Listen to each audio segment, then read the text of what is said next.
Welcome to Suman TV. నేను మీ సంగీత. మనతో ఈరోజు founder of expiry day trader Tirupati Reddy గారు ఉన్నారు. వారితో మాట్లాడదాం. నమస్కారం సార్. నమస్తే మ్యామ్. సార్, నేనే ఉన్నాను ఇప్పుడు. నేను పర్ డే ఒక 5,000 రూపీస్ ఎర్న్ చేయాలనుకుంటున్నాను. అప్పుడు అలాంటప్పుడు నా దగ్గర క్యాపిటల్ ఎంత ఉండాలి? ఏ సెగ్మెంట్లో ఇన్వెస్ట్ చేస్తే నాకు లాభం వస్తుంది? సో లైక్ ఈ క్వశ్చన్ నన్ను చాలామంది అడిగారు యాక్చువల్గా. లైక్ ఇది చాలా కామన్ క్వశ్చన్, పీపుల్కి ఉండే కామన్ క్వశ్చన్ యాక్చువల్గా. ఫస్ట్ ఆఫ్ ఆల్, ట్రేడింగ్లో డైలీ ఎర్న్ చేయడం అనేది ఉండదు. It's not possible. ఎందుకు అని అంటే ట్రేడింగ్ అనేది బిజినెస్. సో బిజినెస్ అంటే మనకి ప్రాఫిట్ అండ్ లాసెస్ ఉంటాయి. ఓకే, ఇప్పుడు ఫర్ ఎగ్జాంపుల్ ఒక శాలరీ తీసుకున్నారు అనుకోండి, మీకు 1 lakh శాలరీ వస్తుందంటే మీరు ఏం చేస్తారు? ఎన్ని డేస్ వర్క్ చేస్తున్నారో చూసుకుంటారు. ఒక 20 days వర్కింగ్ అనుకోండి, మీకు పర్ డే 5,000 వస్తుంది యాక్చువల్గా. ఇలా ఉంటుంది క్యాలిక్యులేషన్ శాలరీ అయితే. కానీ మీకు ట్రేడింగ్ అలా ఉండదు, స్టాక్ మార్కెట్ అలా ఉండదు. స్టాక్ మార్కెట్లో మీరు మంత్లీ వైజ్ క్యాలిక్యులేట్ చేసుకోవాలి. ఎందుకంటే ఒకరోజు ప్రాఫిట్ రావచ్చు, ఇంకో రోజు లాస్ రావచ్చు. It's roller coaster right. Lot of up and downs ఉంటాయి. మార్కెట్ ఎవ్రీడే సేమ్ ఉండదు. Market is two volatile. చాలా వాలటాలిటీ ఉంటుంది.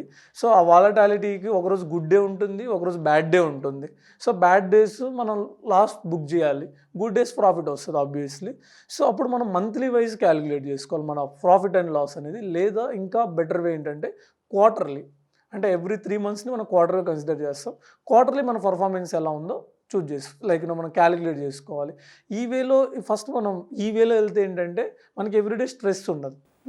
సో అలా కాకుండా మనం ఎవ్రీడే, ఇప్పుడు నన్ను కొంతమంది అడిగే క్వశ్చన్ ఏంటంటే, సార్ నేను పర్ డే నాకు 500 వస్తే చాలు, 1000 వస్తే చాలు, నా దగ్గర 3 లక్షల క్యాపిటల్ ఉంది, 3 లక్షలకి పర్ డే నేను 1000 వస్తుందా?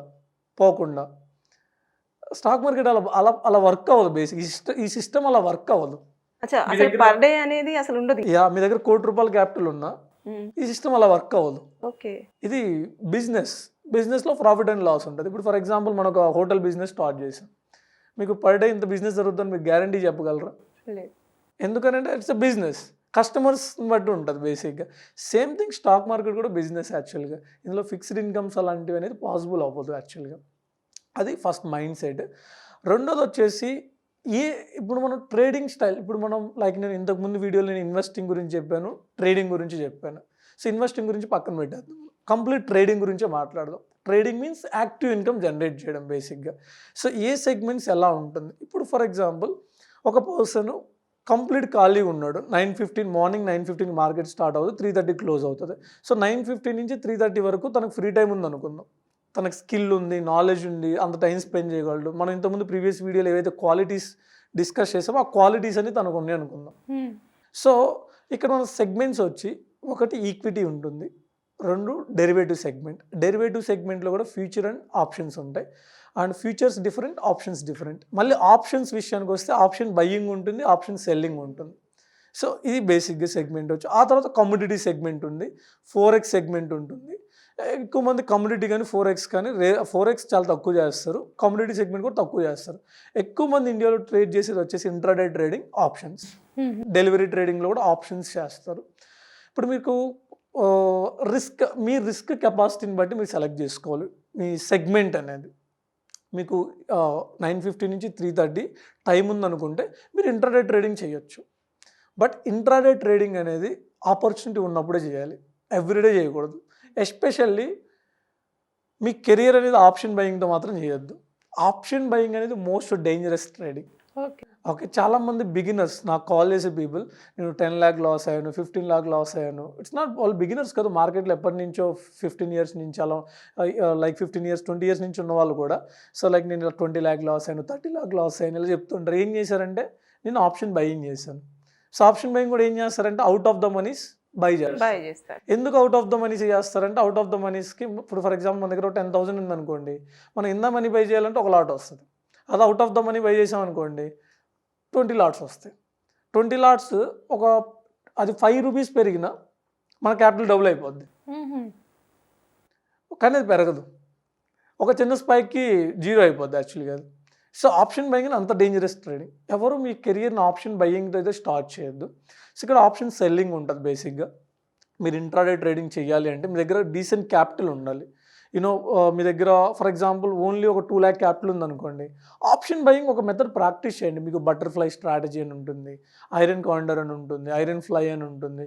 ఇలా ఇప్పుడు మీరు బటర్ఫ్లై స్ట్రాటజీ తీసుకున్నారనుకోండి, మీరు రిస్క్ చాలా తక్కువ.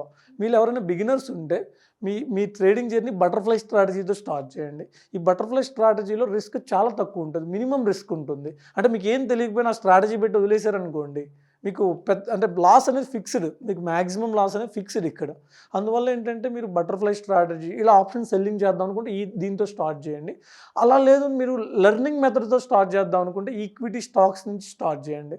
అంటే మీరు సబ్జెక్ట్ నేర్చుకున్నారు, ఆ సబ్జెక్ట్ ఎలా వర్క్ అవుతుంది అనేది మీరు ట్రైల్ వేద్దాం అనుకుంటే ఈక్విటీ సెగ్మెంట్, ఈక్విటీ స్టాక్స్ నుంచి స్టార్ట్ చేయండి. ఎందుకంటే నేను నా జర్నీ వచ్చి ఈక్విటీతో స్టార్ట్ చేశాను. ఫస్ట్ 1 year వచ్చి నేను ఆప్షన్స్ అస్సలు టచ్ చేయలేదు. నా ఫస్ట్ 1 year జర్నీ వచ్చి ఈక్విటీలో ప్రైస్ యాక్షన్ ఎలా వర్క్ అవుతుంది. ప్రైస్ యాక్షన్ అంటే చార్ట్ని రీడ్ చేయడం. ఇక్కడ సపోర్ట్ అండ్ రెసిస్టెన్స్ అని ఉంటుంది, ట్రెండ్ లైన్స్ అని ఉంటాయి, క్యాండిల్ స్టిక్ ప్యాటర్న్స్ ఉంటాయి, చార్ట్ ప్యాటర్న్స్ ఉంటాయి. సో ఇది ప్రైస్ యాక్షన్ యాక్చువల్గా. అది మీకు మార్కెట్ ప్రెజర్ ఎలా ఉంది, బయ్యింగ్ ప్రెజర్ ఎలా ఉంది, సెల్లింగ్ ప్రెజర్ ఎలా ఉంది ఐడెంటిఫై చేయడం ప్రైస్ యాక్షన్. సో ఇలా మీరు ఆ సబ్జెక్ట్ని ప్రాక్టీస్ చేస్తున్నారు అనుకోండి, మీరు ఈక్విటీతో స్టార్ట్ చేయండి, స్టాక్స్తో. ఓకే, అంతేగాని ఆప్షన్స్ జోలికి మాత్రం వెళ్ళొద్దు.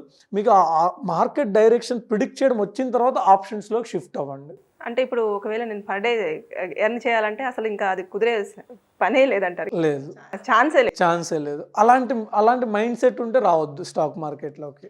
Okay, choose other field. Minimum 3 months. It's not depend on person. ఇప్పుడు కొంతమందికి 1 year పడుతుంది, కొంతమందికి జస్ట్ 1 month పడుతుంది. ఇప్పుడు కొంతమందికి 1 month పడుతుంది. ఎందుకని తను ఒక మెంటర్ని చూస్ చేసుకుంటాడు. ఆ మెంటర్కి ఆల్రెడీ ఎక్స్పీరియన్స్ ఉంటుంది కదా. ఓకే, సో మార్కెట్లో ఒక 3-4 years నుంచి ఒక పర్సన్ ఉన్నాడంటే తనకి సేఫ్ థింగ్స్ ఏంటి, రిస్కీ థింగ్స్ ఏంటి అన్ని ఐడియా ఉంటుంది. ఆ మెంటర్ మీకు అన్ని ఆప్షన్లు చెప్తాడు. ఓకే, ఇప్పుడు మీరు డైరెక్ట్ యూట్యూబ్లోకి వెళ్తే మీకు అర్థం కాదు, బోల్డ్ థింగ్స్ ఉంటాయి. అలాగే మెంటర్ దగ్గరికి వెళ్ళారనుకో, అరే అబ్బాయి నువ్వు ఇది చేస్తే నీకు ఇంత రిస్క్ ఉంటుంది, ఇది చేస్తే నీకు ఇంత రిస్క్ ఉంటుంది, నువ్వు ఆ రిస్క్ తీసుకోగలవా, నేను రిస్క్ తీసుకోవాలనుకుంటే ఈ మెథడ్, రిస్క్ తీసుకోవాలనుకుంటే ఈ మెథడ్. సో అలా సింప్లిఫైడ్ ఉంటుంది. ఓకే, అలాంటి పీపుల్ ఏంటి 2 to 3 monthsలో ఇండిపెండెంట్ అయిపోవచ్చు.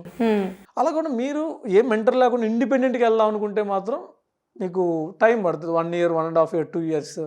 మీరు చాలా స్ట్రగుల్ అవ్వాలి, చాలా మనీ లాస్ అవ్వాలి. అప్పుడు ఈ మెథడ్స్ అన్ని మీకు తెలుస్తాయి బేసిక్గా. కానీ మీకు డైలీ ఎర్న్ చేసే మైండ్ సెట్ ఉందంటే మాత్రం వర్కౌట్ అవ్వదు స్టాక్ మార్కెట్. అసలు ఆ మైండ్ సెట్తోనే రావద్దు, అసలు లేదంటారు. It's not possible. Okay, yeah, okay, thank you sir, thank you so much. అంటే మనం చాలామంది అనుకుంటారు, ఇన్వెస్ట్మెంట్ చేస్తే ఖచ్చితంగా మనం పర్ డే ఇలా ఎర్న్ చేయొచ్చు, అలా ఎర్న్ చేయొచ్చు అని చెప్పేసి. కానీ చాలా క్లియర్గా అసలు పర్ డే మనం ఎర్నింగ్ అనేది చాలా కష్టం అని చెప్పేసి చాలా బాగా ఎక్స్ప్లెయిన్ చేశారు. Thank you so much sir. Thank you.